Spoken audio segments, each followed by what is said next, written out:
Hi everybody, Bearded Rogue here, and today I wanted to talk about video games. Something that I played a lot of when I was younger, mostly Nintendo era, Sega Genesis era. I did never have a PlayStation 1, I did have a PlayStation 2, I never had a Super Nintendo, I never went down that line of games. It wasn't until much later on where I played Super Metroid on my friend's Super Nintendo, and then on the Wii Virtual Console. We did have a Wii that mostly I used to play Metroid, Super Metroid, Zelda, and a couple of other older titles. Mostly, however, when I was younger, I was a big PC gamer. Played a lot of Doom, played a lot of Deus Ex, Hexen, Heretic. Probably the game I've played the most is System Shock 2. I've played that game so many times it's ridiculous, to the point where I've beaten it with almost every loadout I can imagine, including one run that was exclusively using the wrench as my weapon, which was absolutely insane.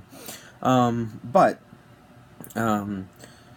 what I wanted to talk about is recently I've actually had some time after Raphael goes to bed for the evening to engage in video gaming, which is something that I haven't done for a long time.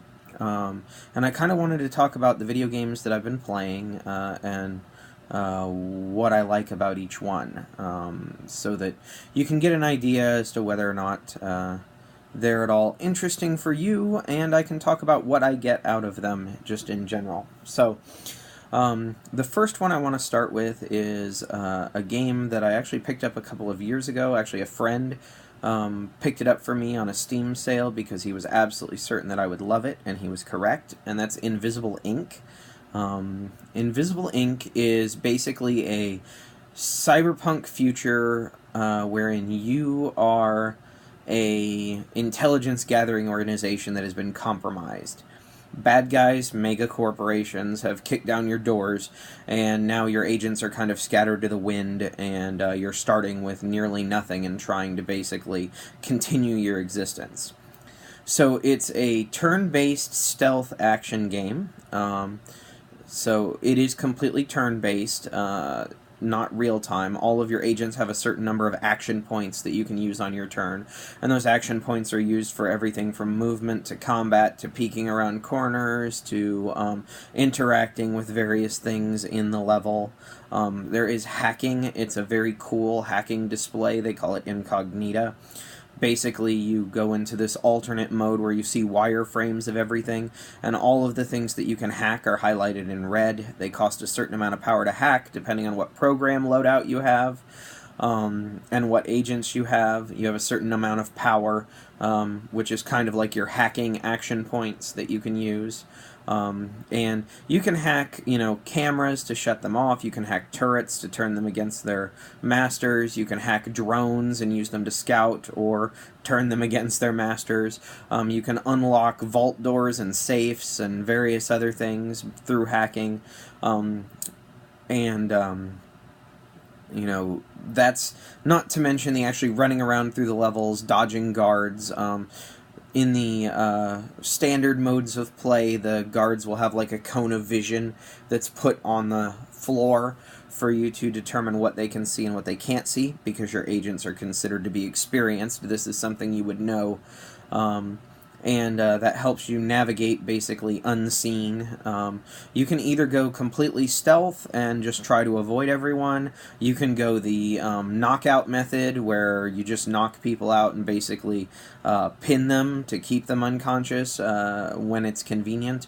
Or you can go full-on lethal route, which almost all of the guards have heart monitors equipped, which means if you kill them, then the alarm level goes up. As the alarm level ratchets up, the corporation sends in additional guards, or raises the strength of all of their firewalls to make hacking more difficult, or installs daemon programs so that when you hack, bad things happen, or just levies penalties against you, like all the guards have +1 armor, or all of your agents have -2 action points for the round. So various things like that exist, and your goal is to basically get in, get as much stuff as you can, upgrade your agents, and get out.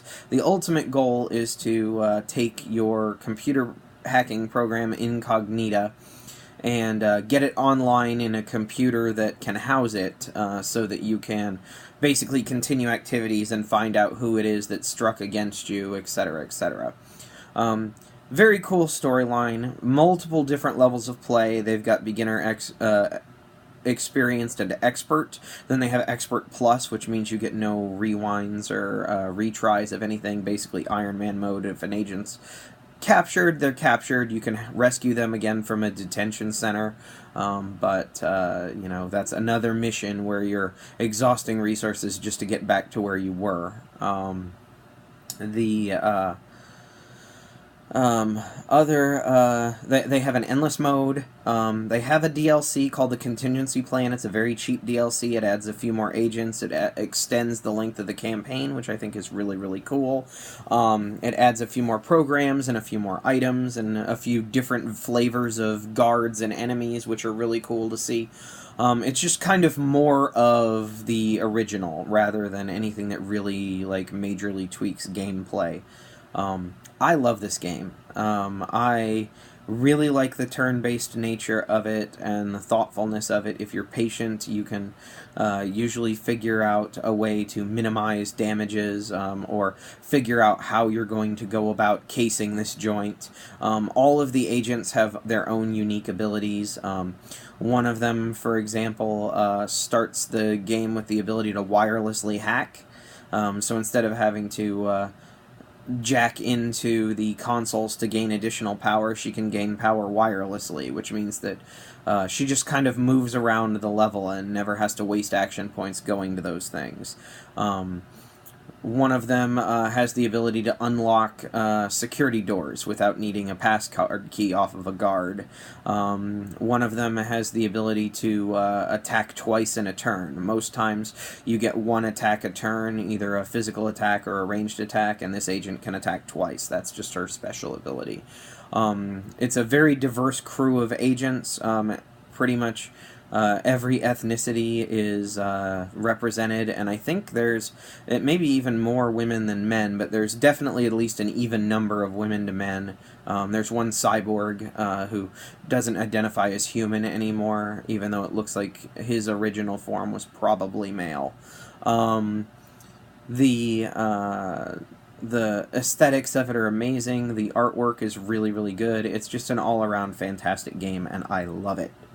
The next game I want to talk about is Slay the Spire. This is a game, I think, for board gamers, or more specifically, card gamers. Whether you play Magic the Gathering, or Sentinels of the Multiverse, or even things like One Deck Dungeon, to some extent. Slay the Spire is basically a dungeon crawl, where you play one of 3 characters currently. They have more characters planned, but 3 are going to be out at launch. It's currently a Steam early release title. And they improve it every week. There's literally a patch every week, adjusting balance or adding new content to the game or mixing things up, which is really amazing. But enough about the amazing 2-man dev team. Let's get back to what makes the game awesome. So you play one of 3 characters, the Ironclad, who's basically a melee warrior-style beast. He has a variety of cards that can turn him into everything from a defensive juggernaut to a bloodthirsty, self-damaging barbarian. And you can kind of mix and match playstyles, because this is a deck-building game. It's a very interesting deck-building game in that you have your deck of cards, which starts out as a starter deck, which is a few strikes and defends, and then a few unique cards depending on the class you play. So the Ironclad is kind of the most basic. They get a couple of strikes, a couple of defends, and a card called Bash, which allows them to apply vulnerability to enemies. It costs a little bit more, but once vulnerability's on an enemy, you do half again as much damage with every attack, so they're kind of the melee monster from the beginning. And then they can add additional cards to their deck. After every fight, you get to choose from one of 3 cards to add to your deck, each one kind of changing your play style in a different direction. There are ways to remove cards at shops or through events that happen, but you basically start at the beginning of a map, and then you work your way through this map that's filled with monster rooms, elite monster rooms, question mark rooms, which are basically events, shops where you can buy additional cards or remove cards, and rest sites, which are little campfires where you can upgrade your cards to make them better, or rest to regain hit points. And your goal is to try to get through all 3 floors of the Spire and beat the final boss. At the end of each floor there is a boss, and then there are elite enemies, which are kind of like mini-bosses scattered throughout that you can run into on your pathway through the Spire. But as you're moving through, you fight everything, modify your deck, and hope that you can make it out the other end. There's a ton of achievements that are really fun to try to go for, and a ton of different playstyles, even within each character. As I said, like the Ironclad has one build where they can stack armor from turn to turn, and so they can just acquire ludicrous amounts of armor so the enemy can never hurt them, and they can basically outweight them. Or there's completely offensive builds, which are literally just play nothing but attacks and use lots of DPS as your defense. There's one build that actually exhausts the cards in your deck so they go away for this current battle to great effect. They use exhaust for some pretty cool synergies. There's also one that's self-harm. Every card you play takes away your hit points, but then you have things that, when you lose hit points, do various good things for you. So, very unique just in that one character. And then the other 2 include the Silent, who's probably my favorite. I am a rogue, after all, and the Silent is kind of the rogue of the party.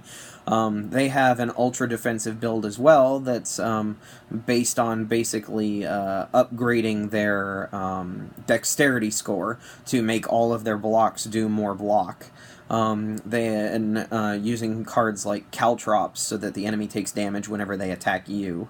There's a poison build where you stack damage over time poison effects on the enemies, and then occasionally have cards like Catalyst that allow you to like really double or triple the amount of poison on an enemy so that they die faster. There's a Shiv build. A Shiv is basically a 0-cost card that does 4 damage, but when you start applying them liberally, each one costs 0 energy, so you can play as many as you have. And there are cards like their common card, Blade Dance, which gives you 3 of them for 1 energy. Or they have a card called Cloak and Dagger, which gives you some block and gives you a Shiv. And you can get various things that will give you bonus effects whenever you play multiple attacks in a round, and since Shivs are free to play, you just pack your deck with lots of card draw and move from there. There's a discard build where you discard cards from your hand to make other cards better, or to enable other things. Like there are several cards in the Silent that you cannot play, you just discard for an effect. So that's pretty cool. Then you have the Defect, which is the most unique of the bunch. He's kind of like a caster class, sort of. They basically have these orb slots that can be filled with one of, I think, 4 or 5 different kinds of orbs. There's lightning orbs, which do a little damage to a random enemy every round. Frost orbs, which give you a little bit of block every round. Plasma orbs, which give you a little bit of energy every round. Darkness orbs, which just charge up their damage so they get bigger and bigger over time, and then eventually when you push them off the front of your orb cycle, they do a whole bunch of damage, hopefully. You'll have a certain number of orb slots, and every time you generate an orb and you don't have a slot, you push the front one off, and it gives you a bigger version of whatever the effect is. Like, lightning gives you a big lightning strike. Frost gives you a bunch of armor. Darkness actually deals damage. Plasma gives you 2 energy instead of the 1 passive energy that it was giving you before. And they have all sorts of cards that allow you to manipulate the orbs. They also have a melee build with a card that every time you play it, it makes all copies of that card do more damage. So you don't need to play with the orbs at all if you don't want to. But each character has multiple strategies inside of it, and each one plays completely uniquely. The enemies, there's a very good mix. They're adding more all the time to change up the different floors so that you don't see the same enemies again. Occasionally you'll see an enemy on the first floor, and then you'll see like 2 of that enemy on the second floor, or you'll see 2 first floor enemies who have synergistic abilities joined up as a combat on the second floor. There are 3 bosses per floor, 3 main bosses, and each one is completely different. They all have their own attack patterns and unique ways of doing things, and so how you go about that changes things up. And there's one more thing I haven't talked about, and that's relics. So relics give you passive effects or triggered effects that carry through for your run. All of the classes start with one. The Ironclad starts with one that heals them for 6 hit points at the end of every round. The Silent starts with one that gives them 2 extra cards in their opening hand. And the Defect starts with one that gives them 1 lightning orb already summoned when they start. But there's a whole host of relics that do an amazing amount of things, and you can get them from events, you can buy them from shops. Anytime you defeat an elite enemy, you get a relic. Anytime you beat a boss enemy, you get a relic. And they do just wildly different things. Some of them just are passive effects, like things are now cheaper in shops. Some of them are really cool effects, like gain 6 armor at the end of your turn if you don't have any armor, or start the game with 10 armor, start each combat with 10 armor, or anytime you play 3 attacks, gain a dexterity, a strength, armor, etc. Some of them are just crazy, like the Dead Branch, where anytime you exhaust a card, it's replaced with a new card. And some of them can just kind of steamroll into these bizarre synergies that you wouldn't expect, that make every run very, very unique. And because it's a deck building game and it requires you to kind of balance things out, sometimes you'll sit down and go, I want to play a Shiv deck, and then your first combat you don't get any cards that go into a Shiv deck. You get a bunch of really good cards for a poison build, and it's like, you know what? I'm going to go ahead and play a poison build. And so you never are quite sure exactly what you're going to get, so there's a lot of replayability to it. It is a single-player game. It is player versus environment. I should have mentioned that Invisible Ink is also single player, but Slay the Spire is a single player game, person versus environment. There are leaderboards for scores. There are daily challenges where you can compare how well you did on a very unique scenario with special rules versus other people. There's campaign mode, which is the standard mode, and then there's ascension mode, where you can play levels 1 through 15 for each class, and they slowly ratchet up the difficulty, giving enemies more hit points, making them do more damage, adding junk cards to your deck as you go up the levels, etc., etc. There's a lot of replayability already baked into the game. I started playing it very early on in the early release cycle, and so it has a ton of improvements over time. As I said, they patch it every week. When I started, the Defect didn't even exist as a character yet. That came about a couple of months ago, but they're continually adding content and adding new enemies and balancing cards and balancing relics and making changes to make the game really good, so that when they finally do hit launch day, it's a fully polished release and everything's amazing. They do plan on adding additional characters down the line, or making additional tweaks as they go. The dev team, who is 2 people, plus some artists, is a very, very... The artists aren't in-house, I should specify. Are very, very attentive. Like, they respond to people who talk on their patch notes. They're very active on Twitter. They love fan art. They're really, really cool people. They've added achievements to the game based on some of the people who stream the game and things that they do. For example, there's a streamer named Wanderbots who looks at large groups of question marks, which are the event rooms, and that's the path he always wants to follow. And he jokingly called it the mystery machine, so now there's a mystery machine achievement if you go to a certain number of question marks in a row. And just all sorts of neat little things like that. Very, very cool game. I highly recommend it. The last one I'm going to talk about here, actually, this is about 20 minutes. We're going to go ahead and cut this one here with just these two, Invisible Ink and Slay the Spire. I have two more that I want to talk about, but we'll go ahead and put those in another video so that these don't get ridiculously long. Anyway, that's it for today. I'll see you tomorrow.